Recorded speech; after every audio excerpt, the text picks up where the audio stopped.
The Californian's Tale by Mark Twain. 35 years ago, I was out prospecting in the Stanislaus, tramping all day long with pick and pan and horn and washing a hatful of dirt here and there, always expecting to make a rich strike and never doing it. It was a lovely region, woodsy, balmy, delicious, and had once been populous, long years before. But now the people had vanished in the charming paradise of solitude. They went away when the surface diggings gave out. In one place, where a busy little city with banks and newspapers and fire companies, and a mayor and aldermen had been, was nothing but a wide expanse of emerald turf, with not even the faintest sign that human life had ever been present there. This was down near Tuttleton. In the country neighborhood thereabouts, along the rusty roads, one found at intervals the prettiest little cottage homes, snug and cozy, and so cobwebbed with vines and snowed thick with roses that the doors and windows were wholly hidden from sight. Sign that these were deserted homes forsaken years ago by the defeated and disappointed families who could neither sell them nor give them away. Now and then, half an hour apart, one came across solitary log cabins of the earliest mining days, built by the first gold miners, the predecessors of the cottage builders. In some few cases, these cabins were still occupied, and when this was so, you could depend upon it that the occupant was the very pioneer who had built the cabin, and you could depend on another thing too, that he was there because he had once had his opportunity to go home to the States rich and not done it, had rather lost his wealth and had then, in his humiliation, resolved to sever all communication with his home relatives and friends, and be to them thenceforth as one dead. Round about California in that day were scattered a host of these living dead men, pride-smitten poor fellows, grizzled and old at 40, whose secret thoughts were made all of regrets and longings. Regrets for their wasted lives, and longings to be out of the struggle and done with it all. It was a lonesome land, not a sound in all those peaceful expanses of grass and woods, but the drowsy hum of insects, no glimpse of man or beast, nothing to keep up your spirits and make you glad to be alive. And so, at last, in the early part of the afternoon, when I caught sight of human creature, I felt a most grateful uplift. This person was a man about 45 years old. He was standing at the gate of one of these cozy little rose-clad cottages of the sort already referred to. However, this one hadn't a deserted look. It had the look of being lived in and petted and cared for and looked after. And so had its front yard, which was a garden of flowers, abundant, gay, and flourishing. I was invited in, of course, and required to make myself at home. It was a custom of the country. It was delightful to be in such a place after long weeks of daily and nightly familiarity with miners' cabins, with all which this implies of dirt floor, never-made beds, tin plates and cups, bacon and beans and black coffee, and nothing of ornament but war pictures from the Eastern and illustrated papers tacked along the log walls. That was all hard, cheerless, materialistic desolation. But here was a nest which had aspects pardon me, which had aspects to rest a tired eye and refresh that something in one's nature which after long fasting recognizes when confronted by the belongings of art, howsoever cheap and modest they may be, that it has unconsciously been famishing and now has found nourishment. I could not have believed that a rag carpet could feast me so, and so content me, or that there could be such solace to the soul in wallpaper and framed lithographs, and bright colored tidies, and lamp mats and Windsor chairs, and varnished whatnots with seashells, and books and china vases on them, and a score of little unclassifiable tricks and touches that a woman's hand distributes about a home, which one sees without knowing he sees them, yet would miss in a moment if they were taken away. The delight that was in my heart showed in my face. The man saw it and was pleased, saw it so plainly that he answered as if it had been spoken. It's all her work, he said caressingly. She did it all herself, every bit. And he took the room in with a glance which was full of affectionate worship. One of those soft Japanese fabrics with which the women draped with careful negligence the upper part of a picture frame was out of adjustment. He noticed it and rearranged it with a cautious pains, stepping back several times to gauge the effect before he got it to suit him. Then he gave it a light finishing pat or two with his hand and said, "She always does that." You can't tell just what it lacks, but it does lack something until you've done it. You can see it yourself after it's done, but that is all you know. You can't find out the law of it. It's like the finishing pats a mother gives a child's hair after she's got it combed and brushed, I reckon. I've seen her fix it, all these things so much that I can do them all just her way, though I don't know the law of any of them, but she knows the law. She knows why and the how, but I don't know the why. I only know the how. He took me into a bedroom so that I might wash my hands. Such a bedroom as I had not seen for years. White counterpane, white pillows, carpeted floor, papered walls, pictures, dressing table with mirror and pincushion, and dainty toilet things. And in the corner, a washstand with a real chinaware bowl and a pitcher, and soap in a china dish. And on a rack, more than a dozen towels, towels too clean and white for one so out of practice to use them without some vague sense of profanation. So my face spoke again, and he answered with gratified words. All her work. She did it all herself. Every bit. Nothing here that hasn't felt the touch of her hand. Now you would think, but I mustn't talk so much. By this time I was wiping my hands and glancing from detail to detail of the room's belongings, as one is apt to do when he is in a new place, where everything he sees is a comfort to his eye and spirit. And became conscious in one of those unaccountable ways, that there was something there, somewhere that the man wanted me to discover for myself. I knew it perfectly, and I knew he was trying to help me by furtive indications of his eye. So I tried hard to get on the right track, being eager to gratify him. I failed several times, as I could see out of the corner of my eye without being told. But at last, I know I must have been looking straight at the thing, knew it from the pleasure issuing in invisible waves from him. He broke into a happy laugh and rubbed his hands together and cried out, "That's it! You found it! I knew you would. It's her picture." And I went to the little black walnut bracket on the further wall and did find there what I had not yet noticed, a daguerreotype case.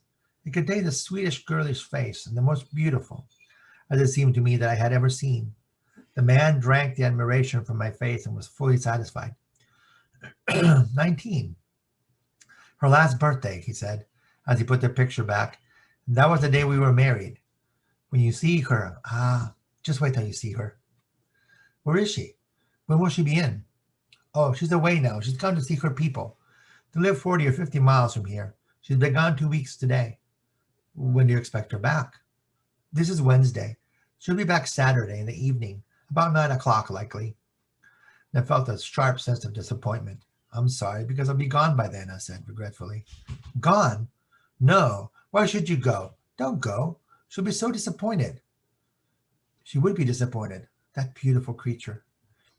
If she had said the words herself, they could hardly have blessed me more. I was feeling a deep, strong longing to see her, a longing so supplicating, so insistent that it made me afraid. And I said to myself, I will go straight away from this place, for my peace of mind's sake. You see, she likes to have people to come and stop with us, people who know things that can talk, people like you. She delights in it, for she knows nearly everything herself and can talk, like a bird. And the books she reads, why, you'd be astonished. Don't go. It's only a little while, and she'll be so disappointed. I heard the words, but hardly noticed them. I was so deep in my thinking and strugglings. He left me, but I didn't know. Presently he was back, with the picture case in his hand. Pardon again. And he held it open before me and said, there.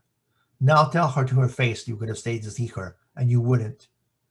That second glimpse broke my good resolution. I would stay and take the risk. That night we smoked a tranquil pipe and talked till late hours about various things, mainly about her. And certainly had no such pleasant and restful time for many a day. The Thursday followed and slipped away comfortably. Towards twilight, the big miner from 3 miles away came, one of the grizzled, stranded pioneers, and gave us a warm salutation, clothed in grave and sober speech. Then he said, I only just dropped over to ask about the little madam, and when is she coming home? Any news from her? Oh, yes, a letter. Would you like to hear it, Tom? Well, I think I would, if you don't mind, Henry. Henry got the letter out of his wallet and said he would skip some of the private phrases, if we were willing, Then he went on and read the bulk of it, a loving, sedate, and altogether charming and gracious piece of handiwork, with a postscript full of affectionate regards and messages to Tom and Joe and Charlie, and other close friends and neighbors. As the reader finished, he glanced at Tom and cried out, "Oh, you're at it again. Take your hands away. Let me see your eyes. You always do that when you read a letter from her. I will write and tell her."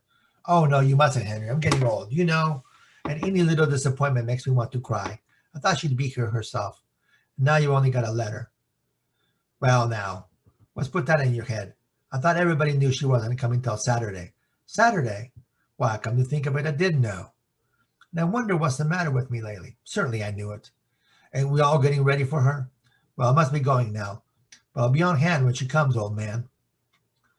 Now, late Friday afternoon, another gray veteran tramped over from his cabin a mile or so away and said the boys wanted to have a little gaiety and a good time on Saturday night if Henry thought she wouldn't be too tired after a long journey to be kept up. Tired? She tired? Oh, hear the man. Joe, you know she'd sit up 6 weeks just to please any one of you. And when Joe heard that there was a letter, he asked to have it read, and the loving messages in it for him broke the old fellow all up. But he said he was such an old wreck that would happen to him if you only just mentioned his name. "Lord, we miss her so," he said. On Saturday afternoon, I found I was taking out my watch pretty often. Henry noticed it and said with a startled look, "You don't think she ought to be here so soon, do you?" I felt caught and a little embarrassed, but I laughed and I said it was a habit of mine when I was in a state of expectancy. But he didn't seem quite satisfied, and from that time on he began to show uneasiness. 4 times he walked me up the road to a point whence we could see a long distance, and there he would stand, shading his eyes with his hand and looking. Several times he said, "I'm getting worried. I'm getting right down worried. I know she's not due till about 9 o'clock, and yet something seems to be trying to warn me that something's happened." "You don't think anything has happened, do you?" I began to get pretty thoroughly ashamed of him for such childishness, and at last, when he repeated that imploring question still another time, I lost my patience for the moment and spoke pretty brutally to him. It seemed to shrivel him up and cow him. He looked so wounded and so humble after all that I detested myself for having done a cruel and unnecessary thing. And so I was glad when Charlie, another veteran, arrived towards the edge of the evening and nestled up to Henry to hear the letter and talked over the preparations for the welcome. Charlie fetched out at one hearty speech after another and did his best to drive away his friend's bodings and apprehensions. "Anything happened to her, Henry? That's pure nonsense. There isn't anything going to happen to her. Just make your mind easy as to that. What did the letter say?" "Said she was well, didn't it?" "And said she'd be here by 9 o'clock, didn't it? Did you ever know her to fail of her word?" "Why, you know you never did." "Well then, don't you fret. She'll be here. That's absolutely certain. And as sure as you are born. Come now, let's get to decorating. Not much time left." And pretty soon Tom and Joe arrived, and all the hands set about adorning the house with flowers. Towards 9, the 3 miners said that they had brought their instruments and they might as well play. So might as well tune up, for the boys and girls would be soon arriving, and hungry for a good old-fashioned breakdown. A fiddle, a banjo, and a clarinet. These were the instruments. The trio took their places side by side and began to play some rattling dance music and beat time with their big boots. It was getting pretty close to 9, and Henry was standing in the door with his eyes directed up the road, his body swaying to the torture of his mental distress. He had been made to drink his wife's health and safety several times in a row, and now Tom shouted, "All hands stand by, one more drink and she's here." And Joe brought the glasses on a waiter and served the party. I reached for one of the 2 remaining glasses, but Joe growled under his breath, "Drop that, take the other," which I did. Henry was served last. He had hardly swallowed his drink when the clock began to strike. He listened till it finished, his face growing pale and paler. Then he said, "Boys, I'm sick with fear. Help me. I want to lie down." They helped him to a sofa. He began to nestle and drowse, but presently he spoke like one talking in his sleep. "Did I hear horses' feet? Have they come?" And one of the veterans answered close to his ear, "It was Jimmy Parrish come to say the party got delayed, but they're right up the road a piece, coming along. The horse is lame, but she'll be here in half an hour. Oh, I'm so thankful nothing has happened." And he was asleep almost before the words were out of his mouth. In a moment, those handy men had his clothes off and tucked him into his bed in the chamber where I had washed my hands. They closed the door and came back. They seemed to be preparing to leave, but I said, "Please don't go, gentlemen. She won't know me. I'm a stranger." And they glanced at each other. Then Joe said, "She? Poor thing. She's been dead 19 years. Dead. That or worse. She went to see her folks half a year after she was married, and on her way back, on a Saturday evening, the Indians captured her within 5 miles of this place, and she's never been heard of since. He lost his mind in consequence. He has never has been sane an hour since. But he only gets bad when that time of the year comes around. Then we begin to drop in here 3 days before she's due to encourage him up and ask if he's heard from her. And Saturday we all come up and fix up the house with flowers and get everything ready for a dance. We've done it every year for 19 years. The first Saturday there were 27 of us, without counting the girls. There's only 3 of us now, and the girls are all gone. We drug him to sleep, or we go wild. And then he's all right for another year. Thinks she's with him till the last 3 or 4 days come around. Then he begins to look for her and gets out his poor old letter, and we come and ask him to read it to us. Lord, she was a darling.